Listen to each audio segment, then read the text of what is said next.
Welcome to the Sales Career Podcast. This is your host, Kevin Hopp.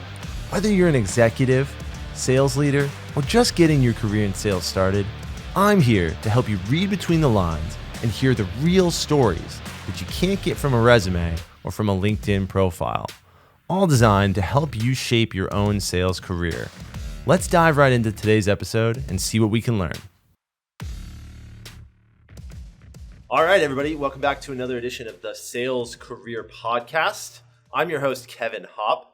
Joining me today, I have a very special guest, someone who's I was very, very excited to talk to. He's a seasoned salesperson turned product manager turned mega venture-backed CEO, recently announced a Series C round of $40 million for his company. Talk about a hot startup. Everybody please welcome the great and powerful Ted Blosser. Thanks for having me on, Kevin. Excited to be here.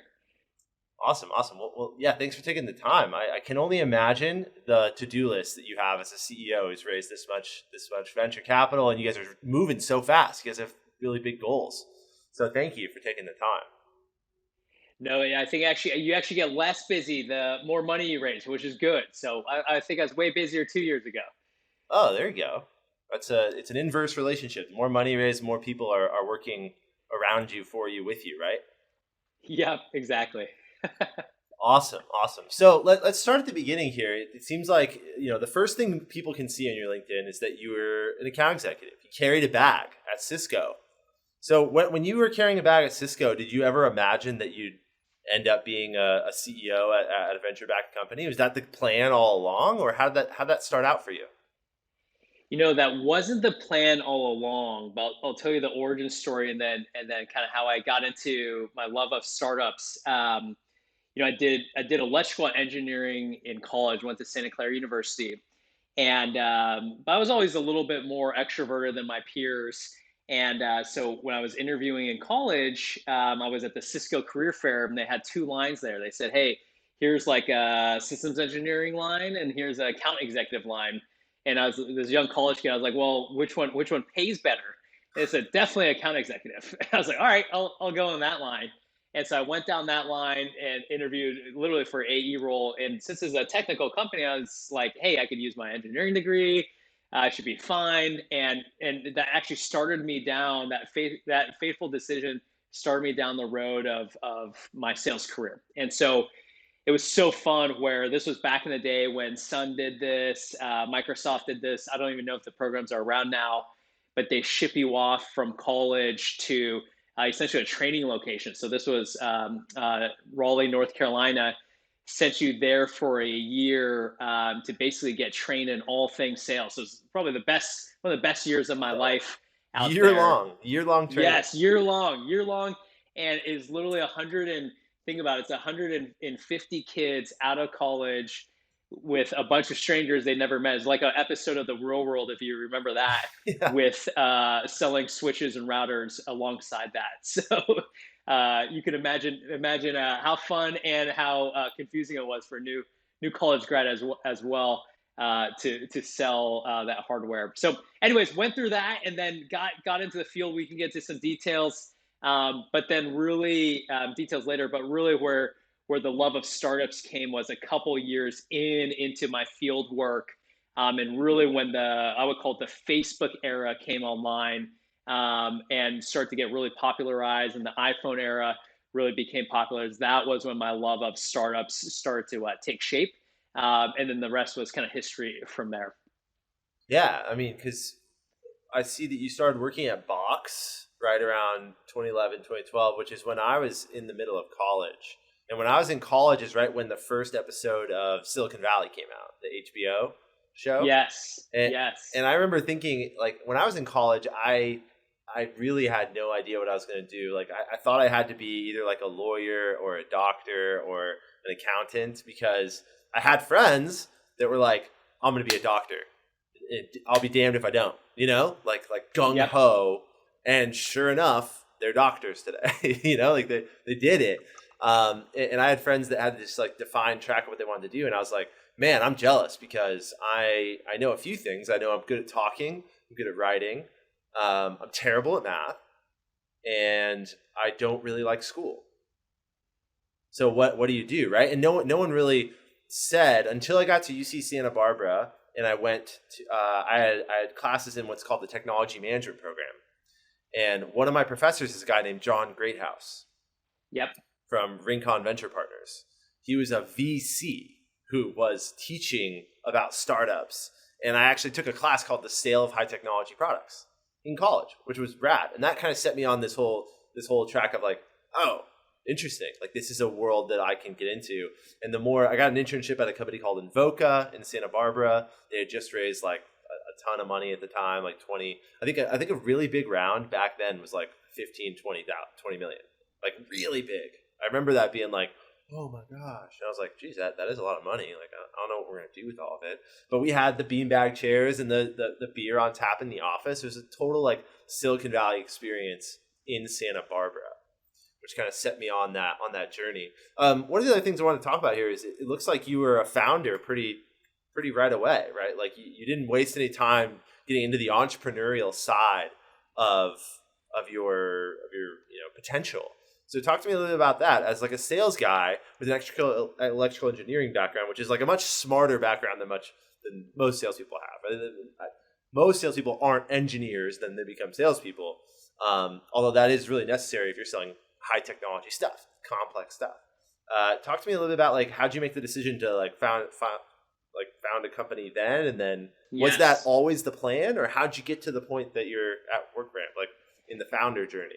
Yeah. So when I was at Cisco, yes, the engineering degree helped a lot when you're selling technical products, and so that was actually one of my kind of secret powers in the field. Was I kind of knew what the CIOs were talking about, and I had a lot of fun. I was in Los Angeles, was selling to large enterprises. I learned a ton on the core basics of sales because Cisco at the time was literally one of the best sales led companies by John Chambers, and so learned a ton there.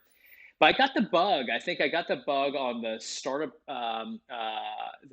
environment, and this is when they had like TechCrunch 50 and like the iPhone was getting really popular around late 2009 when I started the first startup, and we started this company called Stuffbox, and it was literally a Pinterest like product before Pinterest, targeted at the wrong demographic though. It was targeted at men in their late teens, early 20s who could care less about that product. Should have targeted it to the exact opposite demographic like Pinterest did, and they took off, and we pretty much died very quickly. And that was a really good journey, though. It was a small team. It's 4 to 5 people. Got to learn everything outside of sales during that about year and a half that we did that startup. But the one big lesson that I learned during that time was like, hey, not everyone is Mark Zuckerberg or Jeff Bezos. Most of us aren't, no matter how big we our egos are. And it was a humbling experience to say, hey, you need to go learn how to actually start a startup. So that was a big realization for me, was like, hey, I actually had no idea what I was doing, and I need to go learn from the best. And that was when I went back into the job market.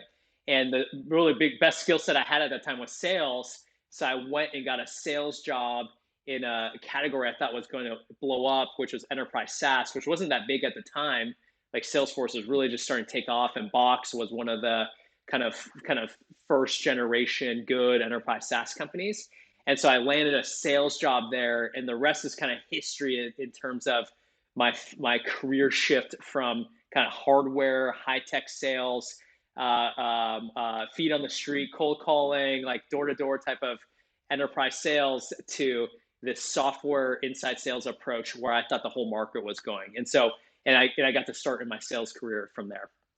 I like that. And then you were only in sales for a minute there, and you became a product manager, which to me is fascinating. And quick anecdote about like my career. Like I feel like there was a moment in my career with like two forks in a road. Like the butterflies' wings flying in Africa changed my mind, and I didn't become a product manager because my first job out of college, I was the first hire at a seed stage startup. It was just me and the CEO, like handshake over a coffee table. Yeah, I'll pay you $3,000 a month and you do everything. And I'm like, okay, cool, I'll do it. Like, I'll do it. Let's do it. And it was a mobile app development company. We had a white label mobile app process. So I was like the sales guy, but I also like admin Zendesk and did all the customer support. I also wrote our product documentation with this CTO who was a part-time. It was a CTO who was like a VP of engineering at a startup during the day, and at night he would do our stuff. Wow. And he would do a ton of stuff at night. And then I would meet with him at like 7 o'clock at night, 7 to 9 o'clock at night, and I would write down like what changes he's making to the product, and I'm like, okay, I got to think about how to like articulate this to our users. And then I would be in all those meetings because I was in between the front end of getting new customers, talking to current customers, and talking to our CTO. And as I understand it, that's kind of product management, right? It's understanding that, and then someone has to articulate, taking in all these variables. Here's the way the product should go. Here's where it probably shouldn't, based on data, right? And I was fascinated by that. I loved that. But I think at the end of the day, it was a bit too, it demanded too many technical, like most of the job I felt like was technical, where as a sales guy, like very little of my job is technical, and I can thrive on being loud and talking a lot and using my hands. Like just a total different like vibe on the day-to-day job. Right now I'm like a big cold calling guy and all that stuff. So talk to me about getting into product management. Totally. Yeah, when I did about two to 2.5 years in sales, inside sales at Box, and that was fun. I had never really done inside sales, which was obviously very demo based. Selling software is very different from hardware, but I got to learn from the best, and I actually did well there because I was like the high volume person. I just worked a lot of hours and worked a lot of deals, and that was really how I hit my number. And I wasn't the big whale hunter or the extremely strategic rep. It was just like, let me talk to as many customers as I can, close them, and kind of learn from those businesses. It was really cool where I got to see a broad spectrum of businesses adopting products like Box because they could basically sell to any vertical, any company, any size. And towards the end of I'm so happy for that experience, but towards my end of my sales tenure, the reason I got into product management was I knew back when I started at Box, I wanted to start a company again, just like I mentioned, but I needed to learn how to do that. And I felt like I learned all I needed to learn after 2 full fiscal years of selling that I needed to learn at that time. And I said, all right, what's the next tool in my tool belt I need to become a CEO again? And the next tool was, all right, I actually have to know how to build these products. And so the way I got into it was I came to that realization about a year before that time. I was like, all right, I got to start building up my skill set. So I actually started coding nights and weekends all the time. It was like my favorite thing to do. So I was taking Ruby on Rails courses at night. My wife's like, why don't you ever go out on the weekend anymore? And I was literally I would get home and just literally open up my laptop and start coding and building up my technical skill set. And so I did that for about a year before actually jumping into product management. And that gave me the ability to really have a well-rounded technical background. And it gave me a leg up to the other product managers. And I was the first person to switch at Box from a go-to-market role into the product org. And it was like the first time it's ever been done. And a lot of that was because of the work I put in to get technical. And then I got into product management and got to put in another good 2.5 years there to round out my skill set, to then say, all right, I feel like I'm ready to go start and found my own company again. I'm now I think I was 30 at the time, just turned 30, and I was ready to rock and roll and starting my own company. Wow. Okay. So you saw it as a strategic move where you said, hey, what else can I add to like my skill set tool chest of like, okay, I know how to go create business, right? You know how to hit a number. You probably saw a lot of sales structure and process between Cisco and Box. I mean, Box had a lot of salespeople, a lot of structure there, a lot of people, a lot of moving parts. And then you like, what's that first conversation like with your VP of sales? You're like, look, I know I'm going to hit my number and this is going well, but I don't want to be in sales anymore. What? Yeah, that was interesting. I think that's a great question. I think a lot of this is if you're an org, and we do this here at WorkRamp today, if you're a high performer and you usually get to that 2-year mark, those companies want to retain you and they'll put you wherever you kind of want to go. And so that was kind of a function of like, hey, building up goodwill through hard work, hustle, determination, which made that conversation really easy, actually. It's like, hey, I love to stay here at the company, but we need to kind of look at a new role for me.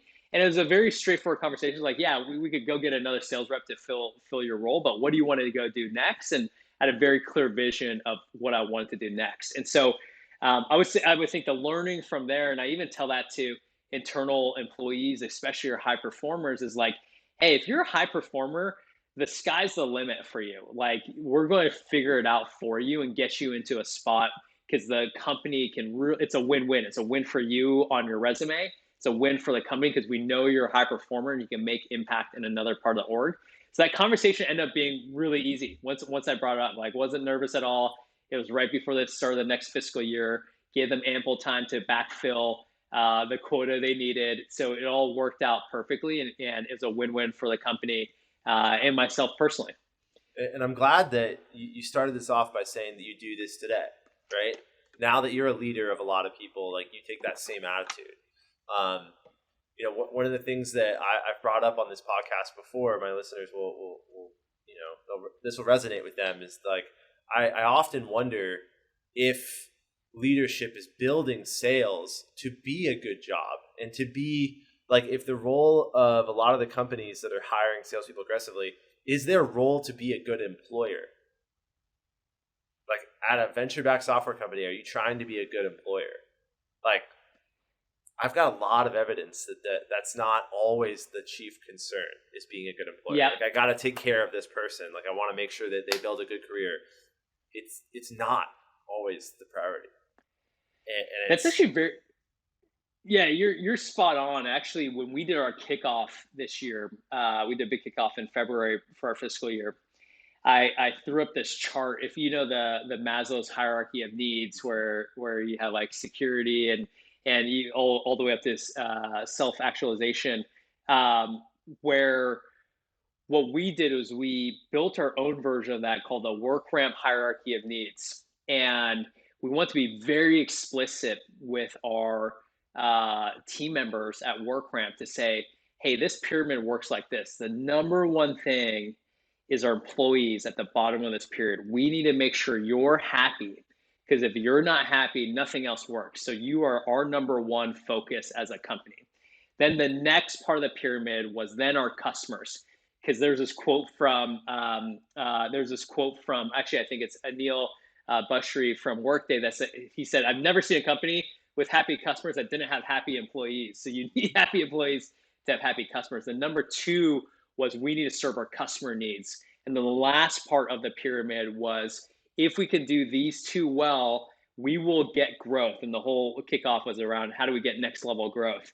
But to get next level growth, it's all about investing in your people, who will then invest in your customers, who will then basically generate growth for the business. And so we have a very, and granted, we're in the people space and learning and development space. We have a very employee first centric view, not customer first, employee first, which will then breed great customer focus and growth from there. And so all the way down to our entry level BDR, we treat them as well as we can treat them, get them the resources they need, get them the tools they need, and make sure they have great careers here. And speaking of finding great roles, we've had great BDRs where it's like, hey, if there's not a great role for you, what can we do for you to get you into another part of the org that is a really good fit? All the way out to one of our leading managers on the sales team. She was so good at what she did, but she wanted to go into essentially the culture part of our organization, and we made a role for her, and we thought it'd be a big impact to the company. And so we're always about kind of people investment first, and the rest will fall into place in terms of your company goals. That's fantastic, and I doubt that the investment firms that decide to reinvest in you guys and to put more, like, I doubt that they don't know that. I'm sure that that's part of why, like, WorkRamp's going to succeed, right? It's a differentiated culture. It's not something that I hear a lot, right? The idea that you got to take care of salespeople. And this does come from a guy who's been laid off a bunch. I've been laid off 4 times. I've been involved in small companies where it's cutthroat. It's very cutthroat Totally. because burn is high, the runway is low, and it's like, shoot, what are we going to do here? Maybe this whole idea of hiring 16 SDRs isn't a good thing. So they cut us all within 6 months. And that I've been a part of some of that stuff that's kind of traumatizing. I got a little bit of scar tissue. So No, you're spot on, and that was in our pitch deck, one of our best 2 slides, or 2 of our best slides. One was our retention rate, right? And in this environment, that's something to actually brag about. Is hey, we had very, very good regrettable attrition. And another big one is quota attainment, and we had this. We're one of the few kind of companies that shows this. Is we show all the reps and their quota attainment, which leads to that happiness of our sales reps, right? And so we really use that as 2 big anchor points to say, hey, this is a great investment. People love working here.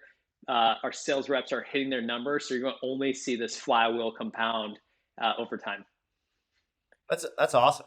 That's really awesome. So I guess a question I have for you, looking at like your background and where you're at now, would you say that now day to day as a CEO and a co-founder in the business, call the title whatever it is, like you at the end of the day, you're one of the core people who's responsible for the success and failure of the business, period, as a member of the founding team. Would you say that your sales background or your product and founder kind of previous entrepreneurial experience, which one of those, if you had to pick, suits you better when it comes to like leading this organization? Ooh, that's a great question. So I've always had the mindset that the best companies, so there's some companies that kind of lean more towards go to market or sales, or more towards Dropbox. Oh, sorry. I was going to give an example of Dropbox, more towards product. And so I'll give you a great example. Like Dropbox is more of a product-led organization first and foremost historically, whereas like a Cisco in that earlier example is a very sales-led organization. And you kind of you could feel it when you walk in the doors of those organizations who kind of calls the shots. Whereas Google, again, more product-driven, right? As another example there, and Workday might be a little bit more sales-driven. To put my stamp on the company, I actually try to land right in the middle. I think the best enterprise SaaS companies are the ones that have equal part go-to-market strength and equal part product strength, or engineering strength. And so I personally, to answer your question, actually think both of them really helped. In the early days, our secret weapon was I could go talk to a customer and go sell them. And I could come back at night to our co-working space and talk to Arsh, my co-founder, and say, hey, look, I heard these 10 things, and I could start whiteboarding what it would look like from a product standpoint. And we would literally build it in 24, 48 hours. So Wow. this really tight feedback loop, because there's a really good understanding of both the go-to-market aspects and then the product aspects of the business. And that's exactly how we're running the business now. It's like, if you go to our team meetings, or if you just come in and feel the culture, we never kind of skew one way or the other. We give full kind of visibility and praise to both sides of the organizations. And we literally try to have a 50-50 viewpoint of our success. Is that our success is great because we have the best go-to-market teams, but we also have an extremely good product design and engineering team as well too. So to answer your question, they were both very helpful too. I wouldn't sacrifice one for the other. Interesting. Very interesting. And once again, a really, really healthy stance. If I'm a seller who's looking for a CEO to go work for, and I'm listening to this, guys, I'd work for someone like Ted if I were you. This is not how every CEO talks. This is not how every organization thinks about people, right? And the whole people equation is something that I'm fascinated by, right? Hosting a podcast about sellers, people. It's about people stories. So really good to hear that's kind of the way that you run things. So I guess another question for you here. If you were, let's say that like there's someone listening to this right now and they want to be a CEO. They want to be a leader, they want to move their career into like an entrepreneurial direction. Do you think that taking the same route you did is the best way to do that? Meaning like conquer sales and be really good at it and then move into product? Or if you could go back and talk to Ted when, it's like 2009, 2008, what might you do differently to set yourself up to maybe be where you are today sooner or to be further than where you are today? I'm just curious because it seems like it's been an awesome progression, but maybe not everybody's going to go into product. You know what I mean? For sure. I have a lot of CEOs I know and talk to, and CEOs are eclectic bunch. You could come from wherever. You can come from sales, you come from Right. product, come from engineering, and even look at the public companies. Say all of them had different backgrounds. From Mark Benioff and his old sales background, and he kind of turned into just amazing marketer, all the way to engineering-led organizations like Jeff Lawson at Twilio, right? Mm-hmm. And so there's really no specific formula. Probably my best recommendation. I remember I was actually talking to a new BR. She was about 6 to 9 months into her role, and she really wants to be an entrepreneur. And she's like, "Should I do this now?" And my advice was like, "Hey, you could do it now, but you should just get more experiences from a business standpoint before you go jump into entrepreneurship." And so my my advice to my former self would be less so around like, hey, what did I choose product? Did I choose sales? Should I have maybe done engineering for a little bit, learn how to code a little bit better? A little bit less about the specifics of what to do, but experience the business world a little bit more, get more context, understand your strengths and weaknesses more, and don't rush into entrepreneurship too. I would say that the people that are extremely lucky are those college dropouts like the Bill Gateses and the Zuckerbergs of the world who just did it because they're just extremely bright and lucky. But the majority of us, I would say, put in some time to learn from others, and then make the entrepreneurial jump. And so if you think about that, I would say like a 5 to 7 year kind of view of the world is a really healthy way to look at kind of business before entrepreneurship. And like I'll give you one stat. Like when we went through Y Combinator, and it's like the Harvard of startup accelerators. Top It companies is. in the world go through that. And the average age of our batch, I thought I was going to be old, was actually 31. And 31 was the average age of the batch. I thought I was walking to batch with a bunch of young 20s dropouts, but Right. actually the average age was 31. And it's like, hey, a lot of people want to get some experience somewhere and then jump into it. That would be my recommendation. I that's incredible advice, and it kind of mirrors what I talk. So when I work in my work with BDR teams, SDR teams, hiring people into their first role in SaaS, some of them ask me similar things like, "How do I get far? How do I do this?" I said, I always tell them, "Open eyes, open ears." Right? Yep. Like open eyes, open ears, and that means reaching out to other people in the company. That means even though you're a BDR, no one told you to talk to the product manager or talk to the product team. Go talk to them. Right? Get to know them. Totally. And what that looks like today is a Slack message. What it looked like when I started in tech was walking down the hall, right? It was the other side of the building. Yes. But today it's a Slack message, and there's ways to communicate internally with people. And open eyes, open ears is a fantastic way to gather that business sense, which gives you that much better foundation for, and that proves it, right? Like Y Combinator is the Harvard of startup accelerators, and the people going into that have acumen. They know what they're talking about. I love that saying. It's like out of an episode of Friday Night Lights, clear eyes, full hearts, almost. But for sales Yeah. team members, I love that saying. You need to put it on a poster. Maybe I do. I should look into that. Well, Ted, thank you so much for giving me so much of your time today. This has been fantastic. I'm going to start wrapping things up the same way I always do, which is with 3 specific questions. So the first one is, in your career to date, like what has been the biggest commission check you've ever gotten? So this is not the biggest by absolute dollars, but the most meaningful was I remember closing this $2 million deal when I was 23 at Cisco with a big defense contractor, and it was after months of miscommits and just like heartache.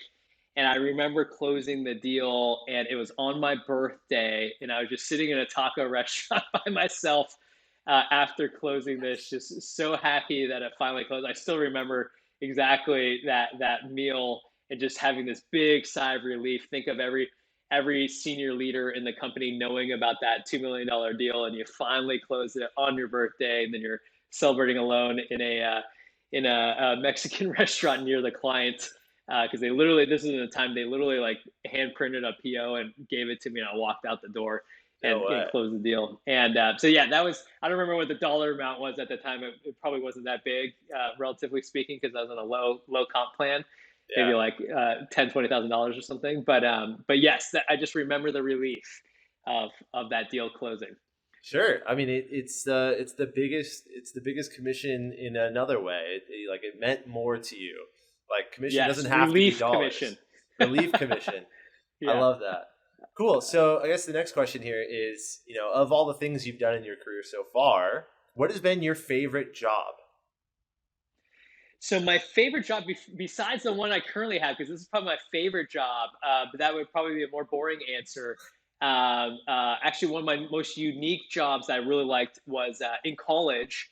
I worked at an exec recruiting firm for high tech executives, and it was my first foray into sales. Had to cold call. This is back in the day when you didn't really have LinkedIn as a prominent tool. And so that was probably my favorite. That's literally how I learned sales from the get-go. Probably one of the best first sales jobs you can get. I love it. I love it. Executive recruiting. That's a lot of cold calling, right? Like Yes, totally. But it's fun. It's really fun. cold calling can be really fun. I'm on that block. That I'm the cold calling is good guy. Cool. So last question for you. So imagine you don't have to work and money is no object to you anymore. You wake up tomorrow and you got everything you ever wanted in terms of financial gain. What would you do with your time? Ooh, you know what? This is kind of a counter to an example. Remember that time when I said I went and programmed on the side? I Uh-huh. love programming and building things. And so Really? if I had all the time in the world, I had no worries, I would probably really pick up development again and programming because I love it. I teach my kids more of it if I had more time too. So I would definitely program in my free time. Wow, interesting. No one's ever said that they would, do computer programming on their free time on this podcast. So I love that. Well, First for everything. absolutely. Well, Ted, thank you so much again for your time. This is your opportunity to tell people how to connect with you, pitch anything you want to pitch, or how do people connect with you? How do they follow you? Yeah, for sure. You can just send me an email, ted@workramp.com, if you want to get in touch. And obviously, you go workramp.com if you're looking for an all-in-one learning platform for your employees, customers, and partners. I love it. I love it. Well, Ted, have a great rest of your afternoon, and thank you very much for coming on the pod. All right. Thanks so much, Kevin. If this episode is interesting to you, please share your thoughts on LinkedIn or Twitter. Tag me, and I might just feature your post in an upcoming episode of the Sales Career Podcast. Or, if you want to connect directly, go to hopconsultinggroup.com, and we'll find a way to work together. Cheers.